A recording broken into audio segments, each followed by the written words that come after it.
Hi, friends. This is Jenny Jo Allen, and you can find me at alignyourlight.com.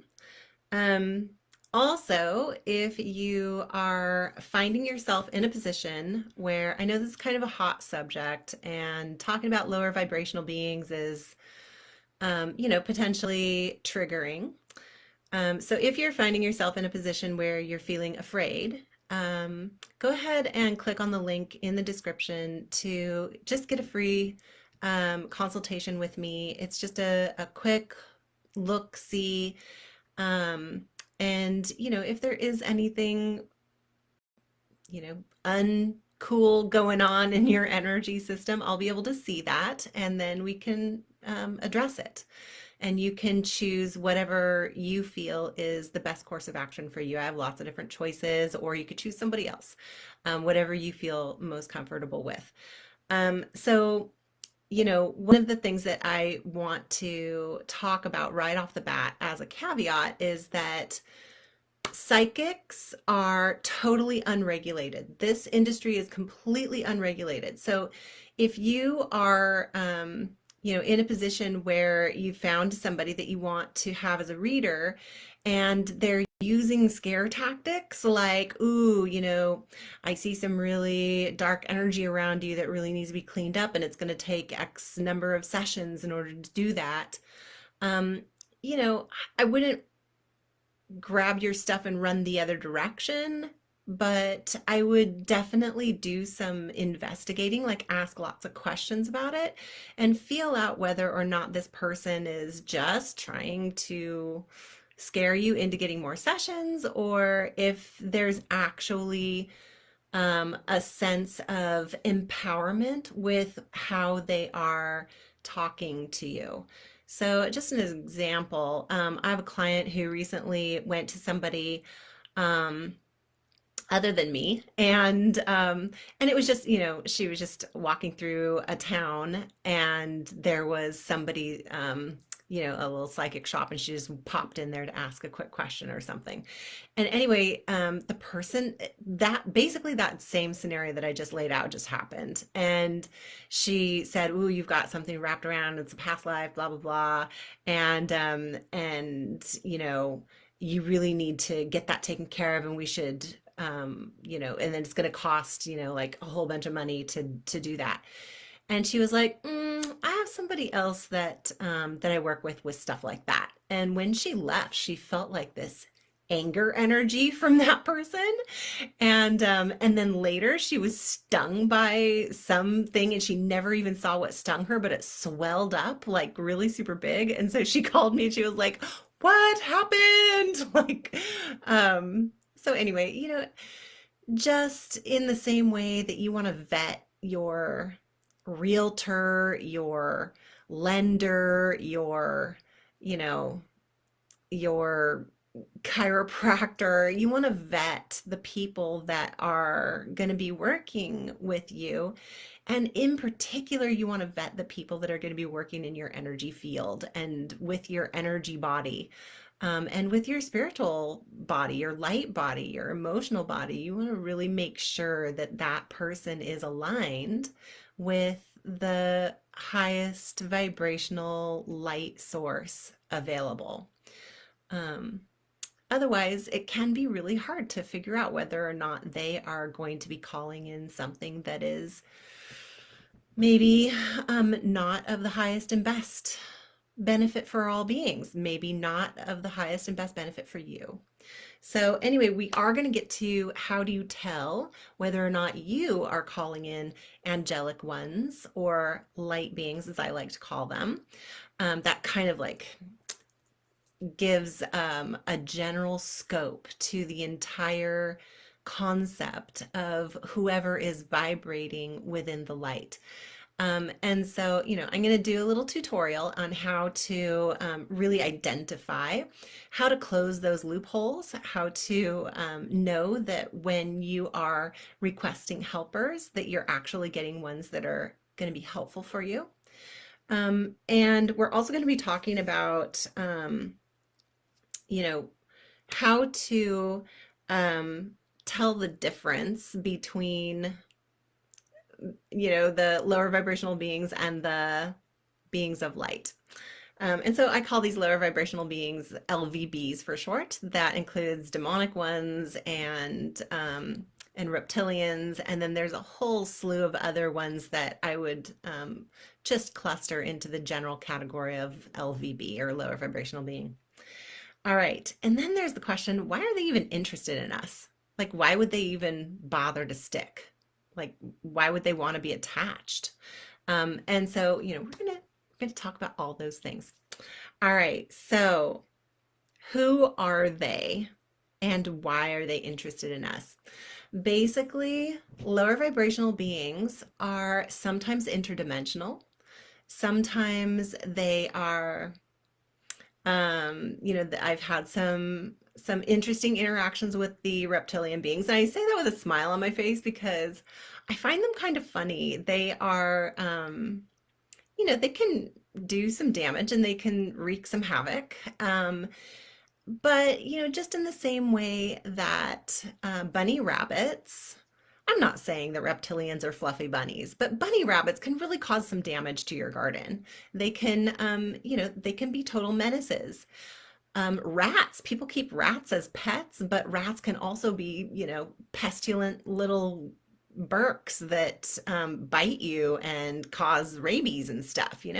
So I talk about the reptilian beings with a certain sense of I don't know if it's respect or I don't know, just a certain sense of like, yeah, I got it. I understand you.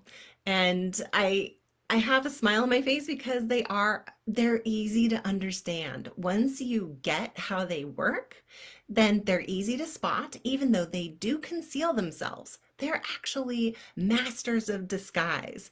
And they conceal themselves I mean, I've seen all different kinds of disguises that they've used. They've used like quite recently there was one that was cloaked as a being of light and was emanating this bright light so that you couldn't see what was underneath the bright light.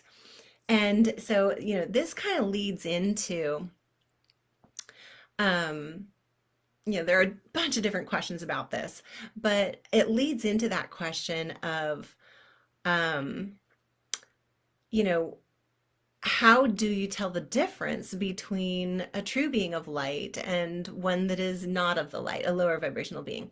And so one of the ways that you tell the difference is that beings of light are almost kind of a little bit aloof. Like I would almost call them aloof. Like they don't really,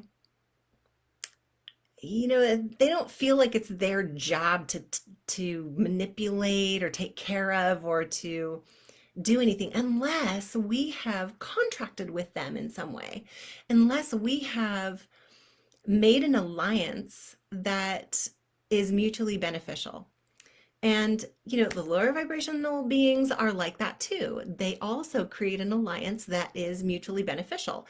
And, that goes back to the question, why are the lower vibrational beings even interested in us? And part of that reason is that they get something out of it. They feed off of those lower vibrations. It's like, it's like food for them. So okay, so here's the thing.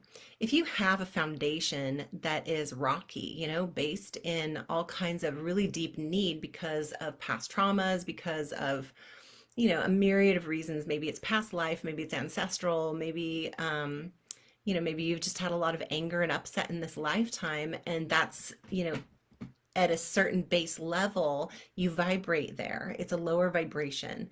Then that can be an attractive point. And, like I say, if it's past life, ancestral, or if you're working really super hard to overcome all of this sort of anger and upset that's been going on in your life, you could still be resonating there, but it's not your fault.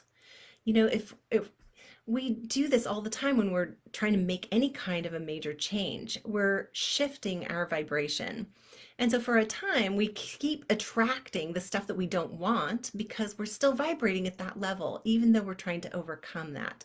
So there's a whole vibrational exercise for how to maintain this light level that doesn't attract lower vibrational beings. Okay, so, you know, just to let you know, years ago, I was going through a divorce. So, yeah, I had a lot of upset that was clinging around me. And I had a reptilian being that was watching me. And, was that being influencing my life? I don't know, probably, maybe. I'm not really sure. It wasn't really attached to me. But every once in a while, like in my peripheral vision, if I was opened up into psychic channels that weren't, looking and working for other people, but were actually focused on myself, which I, bummer. I didn't really do that enough for myself. But anyway, I started to notice that there was this giant yellow reptilian eye looking at me. It was almost like it was looking at me under a magnifying glass. It was kind of creepy when I finally saw it. But the funny thing was, and this is how I learned about these beings, they're really quite simple beings, simple minded. Um, and I just reached out with my finger and went, poke. I poked it in its eye and I could see it go boom. And then what I did is I started watching them. And I started to like really look in on what they were doing. They're curious little weirdos that I don't know what it is that they do, but I was getting, and I didn't really want to go too deep into it because I don't want to align with them. I was mildly curious, just to the point where I could understand them enough to keep them away from myself and away from my clients and resolve, when my clients have stuff like that going on. But that was about the extent of my interest. I don't want to go down that rabbit hole. So, if you're aligned with a psychic that's all like, ooh, demons, demonic stuff, like, ooh, reptilians, ooh, using scare tactics like that, or like really in that realm, I would be quite careful. You don't want to align yourself or allow somebody to be messing with your psychic channels or your light body or your energy body who is really aligned with those lower vibrational beings. So, yeah, so that's one way that you can kind of vet your psychic. So anyway, yeah, at a certain point, I realized that they like to watch, but they don't like to be watched. So my ability to watch them, pretty soon they started to turn their backs to me in order to try and protect themselves, and then they just completely left. Like, once they figured the gig was up, they took off and they haven't bothered me since then. Um, yeah, and so then I started being able to see how these reptilian beings could cloak themselves, and I've seen it on several different occasions. It's kind of like a wolf in sheep's clothing, and that metaphor is there for a reason. It's not just the reptilian beings that do that. Human beings do that too. We pretend, like you might find somebody that pretends to be your friend and then stabs you in the back, right? So, I just want to make sure that you understand that the spiritual realm is really not that different than the human realm. There are some different ways that it works. There are some different languages that get spoken. And there are different, sort of rules or whatever, but there's a lot of similarity there, and it's not a place that you should be afraid of. Um, yeah, it's just a matter of awareness and keeping your vibration in alignment with what it is that you want to experience. So, that brings me to how do you do that? Like, how do you do that? If you've got past life stuff going on, or if you've got invisible ancestral trauma that you don't even really realize is there, but is kind of running the show behind the scenes, feeding your beliefs and feeding your energy and creating a platform that may be fear-based or anger based or something like that. A lot of times that's not our fault. We're born with stuff. We're born into families with stuff to deal with and to clean up. And so, that's one of the reasons that I created the Align Your Light Journey, which is an 8-week program for intuitive women who are, really at that threshold of making a big transition in their life, like a fundamental change out of the patterns that have been holding them back and creating blockages for them in their life, and really wanting to step in and make a major, complete turnaround so that they can start, living that life that they're wanting to manifest. So, the Align Your Light Journey, the way to find out more about that is to click on that link in the description and get the free consultation, and we can just discuss it and see if that's a good fit for you at that time. At the very least, you'll have a free consultation, and that will be fun. And also, the consultation is with me, so you get to connect with me personally. All right. So, why are the lower vibrational beings interested in us? They get something out of it. At one point, I was, doing a little bit of research on them, and this story started to unfold. It's almost like they farm humans for that lower vibrational energy. It's a match to them. And so when they find people that are vibrating at that lower level, then attachments can be easier. And sometimes it's fear. And so, oh my gosh, so much of us live in fear. And a lot of times, that's not our fault. Like I said, we come from a family full of fear, or we grew up somewhere where things are really actually scary.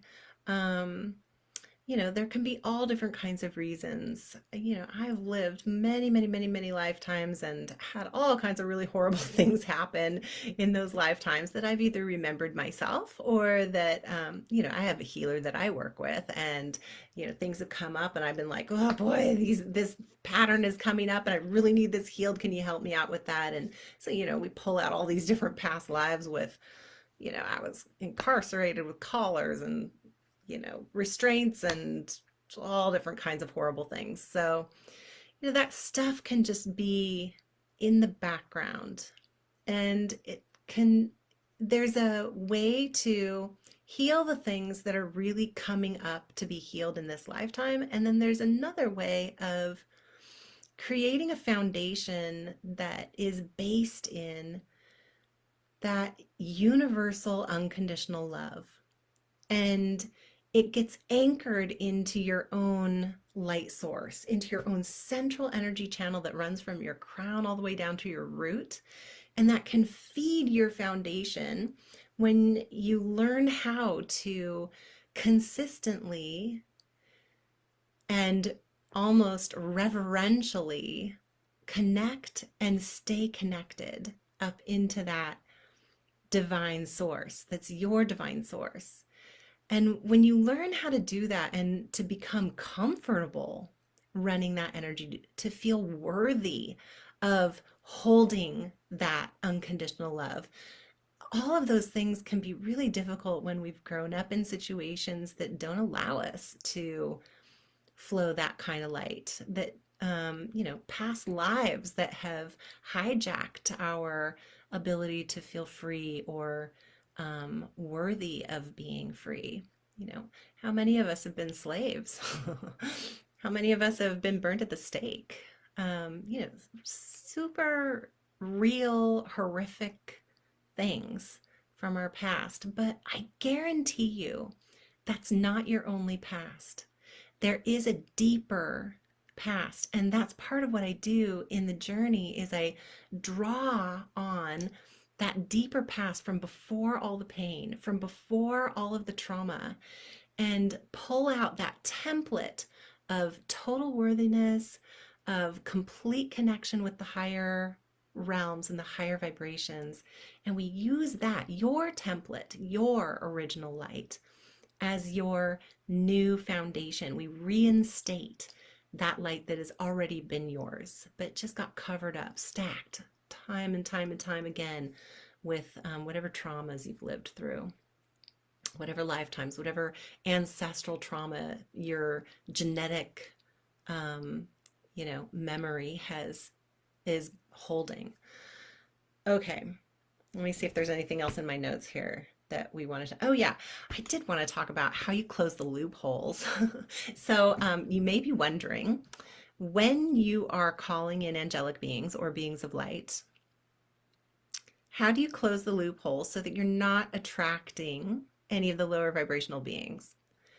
Okay, so A number one is having your foundation totally clean and pure with that unconditional love flowing and that worthiness on the inside and that sense of, I know that I am light. I know that I am light. You're not reaching for some etheric or, far off thing called a high vibration. You have that high vibration. You honor it inside of yourself. You find it within yourself and grow it and create that as your foundation. And there are certain methodologies for being able to do that. So that's kind of the foundational piece for how you know that you're calling in beings of light. But another way to tell the difference between, beings of light and those who are lower vibrational beings is how they interact with you. So, okay, I was working with this woman who, she she had all kinds of like serious cray cray stuff going on.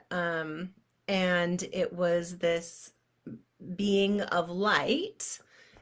She thought that it was an angel that was directing her to change her diet, to, oh my God, there were all kinds of things that this being was telling her to do. Including fasting for long periods of time. And I mean, it was, you might think, okay, wow, she is just crazy.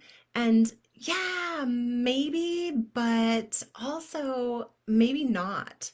I mean, a lot of us are like, oh, I got this message to, do this or that, or I got this, the angels are looking out for me because they had me turn left instead of right. Those kinds of things can come. And so it's not that far of a step between that and what she was doing. So, don't be so quick to judge. Just hear me out here.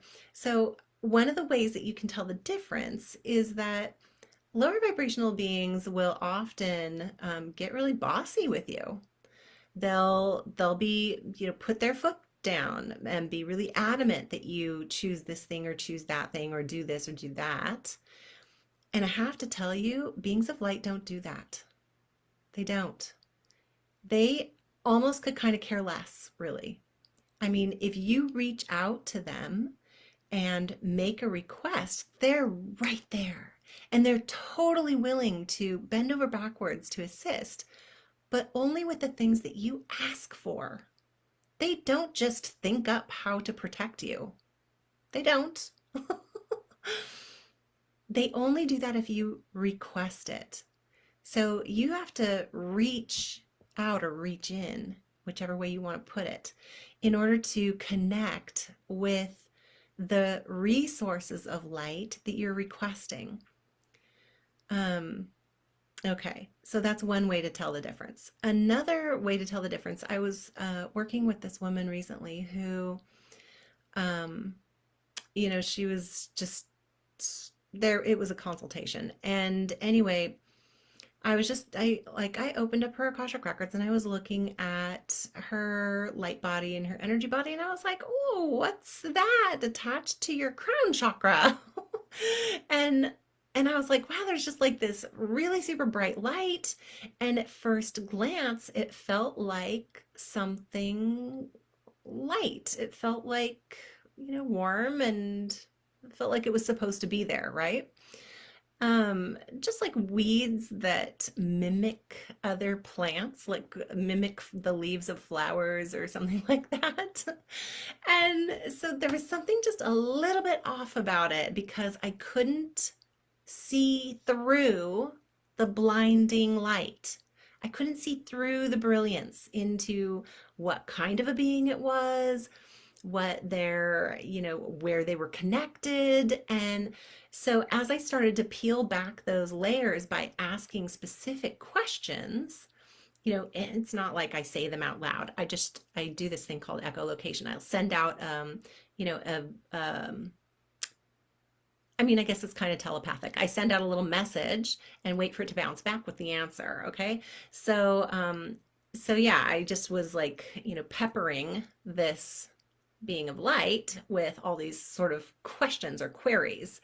And pretty soon it started to um, lift the sheen, started to lift the glow off of this beating, and I was like, okay, you don't belong there.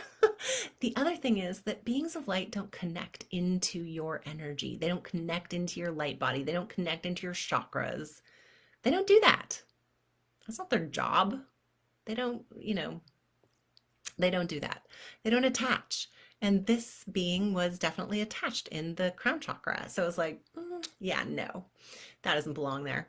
Um, so yeah, there are definitely ways to see. I've also seen, I saw a demonic being sitting on some guy's shoulder one time. It had been there for 4 lifetimes, and it was quite docile by the time that I got to it, and we were able to, it was an interdimensional being, and we were able to open that dimension, that doorway back so that it could go back and then close the doorway. And that one was really super easy. I've had other ones that were like really not easy, super, super not easy, really scary and hard, and a lot of work. I've seen the whole gamut. But typically, working in the light is you're not doing a whole lot of that kind of thing. And I think that I just sort of tend to attract people that don't have a lot of goobers stuck to them.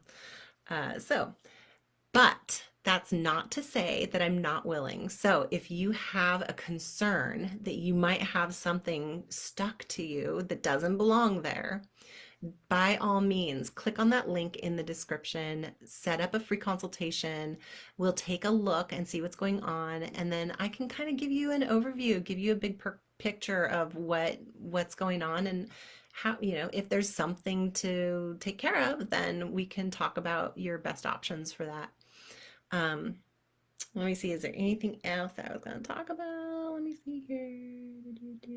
No, mostly it's just having access to that sense of total worthiness and creating that foundation of light that is connected into the flow of universal unconditional love.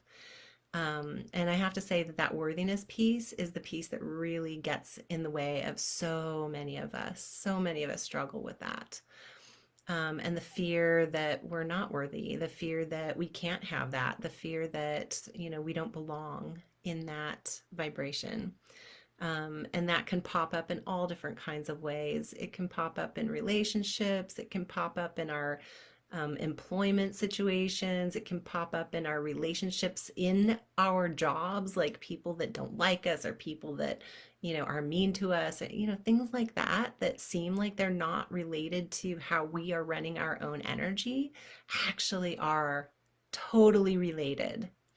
And it can be fixed. That's the thing that is really important to take away here, is that those kinds of struggles can be changed, and they can be changed in this most amazing way that flows through your entire life and creates a complete turnaround to the point where you can't even imagine why you waited so long to change that story, to change that pattern.